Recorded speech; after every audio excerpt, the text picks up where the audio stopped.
We're going to talk about the new Black Panther Party and the fact that they have apparently violated the Voting Rights Act.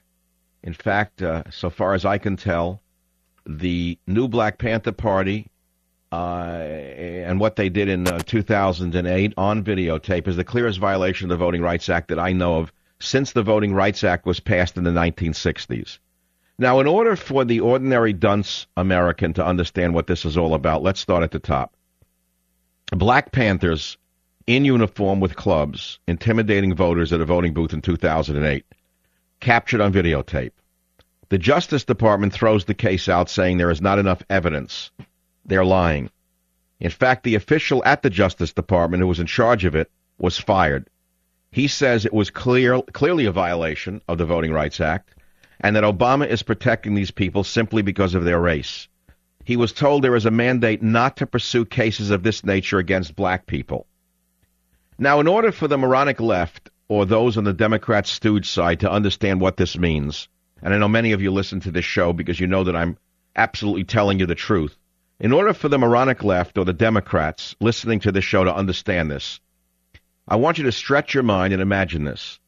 Now, suppose for a moment that a conservative president had won the election, and that after this conservative president had won the election, it came out that some American Nazis had gone to a voting booth in Nazi uniforms and were holding clubs, and they had intimidated black voters. And imagine that those Nazis were then called up on civil rights charges by the Justice Department, but that later on the president intervenes and the case against the Nazis was thrown out because he says there was no evidence. Now then imagine further, it comes out that these American Nazis that we're talking about were caught on videotape saying the following, that the Nazi Party will not be happy until every black person is driven out of the United States of America, or worse, because that's exactly what this Black Panther said. He said you got to kill some crackers and kill their babies. Okay? Did you hear that? Oh, you missed that yesterday? Now, what if this white Nazi had been caught on tape making violent, racist statements against blacks and was being protected by a conservative president?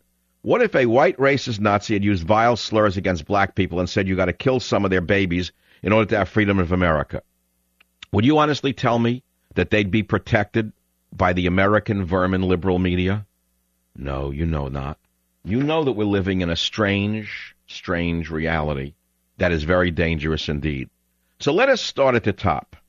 Let us play for those liberal fools listening to this show the flashback to January 2009 when the Philadelphia leader of the Black Panthers, so-called King Samir Shabazz, says he hates white peoples and crackers and he wants to kill white people and their babies. This is from the National Geographic Channel, clip 10.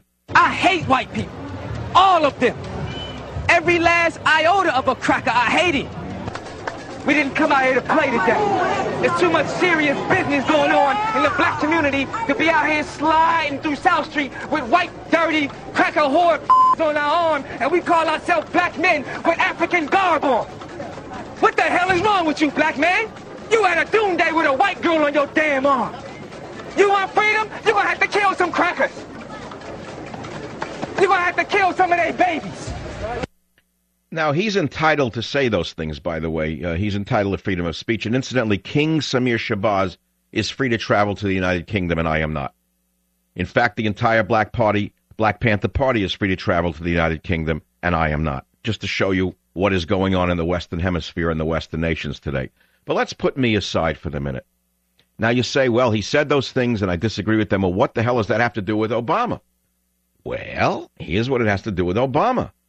On videotape, the Philadelphia leader of the Black Panthers, King Samir Shabazz, is seen in a military garb or camouflage garb and a club with his cohorts intimidating people at a voting booth at a polling place in Philadelphia. He was arrested for this. I believe they were arrested for this. It was brought to the Justice Department. The Justice Department introduced the case, and after Obama became president, Eric Holder dismissed the case. In other words, they're covering up not so much for what Shabazz said, but for what Shabazz did at the voting booth. Do you understand that? Now, let's go to the next stage. We're going to talk to J. Christian Adams, the former Deputy of Justice Attorney who was fired He will be on the show later, by the way. And he is going to recount for you the investigation of the Black Panthers and how they're being protected by Obama and Holder. But let us listen to clip 4 now. You're going to hear Black Panther Chairman Malik Shabazz railing against Fox News. Listen to this. This whole so-called voter intimidation controversy is just a tool by the Republicans. These new so-called civil rights Republicans that are suddenly fighting for civil rights, laugh out loud, are now all on the backs of the new Black Panther Party as we go into the election season.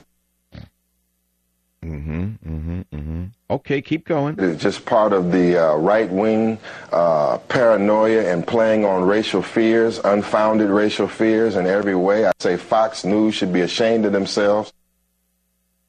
By stirring Fox up News should be ashamed of themselves, not the people who intimidated people at the booth with clubs. So let's listen to 6. By stirring up racial fears, you stir up the Tea Party. By stirring up racial fears, you stir up the anti-Obama vote. By stirring up racial fears, you stir up fears against blacks, against Muslims, and against non-Caucasian Americans. And that produces a voter turnout. That produces the kind of volatile dynamic that they desire in the election season.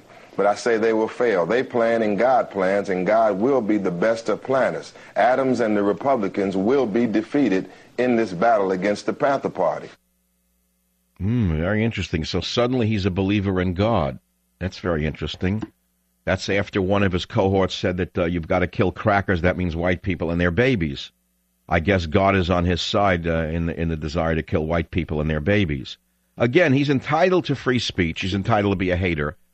But if, in fact, the videotape is real, and I suspect it might be, I don't believe it's doctored. I haven't heard them say it's been doctored. And, in fact, they did appear at the polling place in camouflage gear with clubs, and they did frighten and scare people away. They violated the Voting Rights Act of the 1960s, which, ironically, was put in place to protect black people from white racists. And now we have the Voting Rights Act being used to protect racist blacks who intimidated white people. So, ladies and gentlemen, I've laid the case out for you. If you care to comment on any of this, you can do so. We certainly can do so. I'll take my first call out of San Diego. Kenya, welcome to the Savage Nation. Michael, Not there? I have to tell you, I'm here. Okay. I have to tell you, my blood is boiling. I've been listening to this for 2 days, and I grew up in the on the south side of Chicago. And let me just tell you, my family spoke the same language to me. And I grew up, got out in the world, and saw that things were not what they told me. So I'm wondering if this guy who is claiming all these things about white people have actually ever been around a white person. Well, I can't answer the question, and the issue is not whether or not he's entitled to hate. He is entitled to hate. It's part of our inherent freedoms in this wonderful country. However, it's the Voting Rights Act that we're talking about.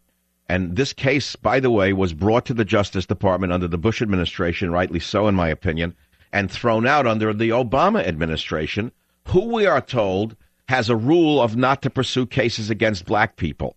That's the real issue here. That's unbelievable. Well, it is unbelievable, and I am running this because I think justice needs to be done. And thank you for the call. Now we have a little more for you if you think that we're making this up. We have a little bit more for you.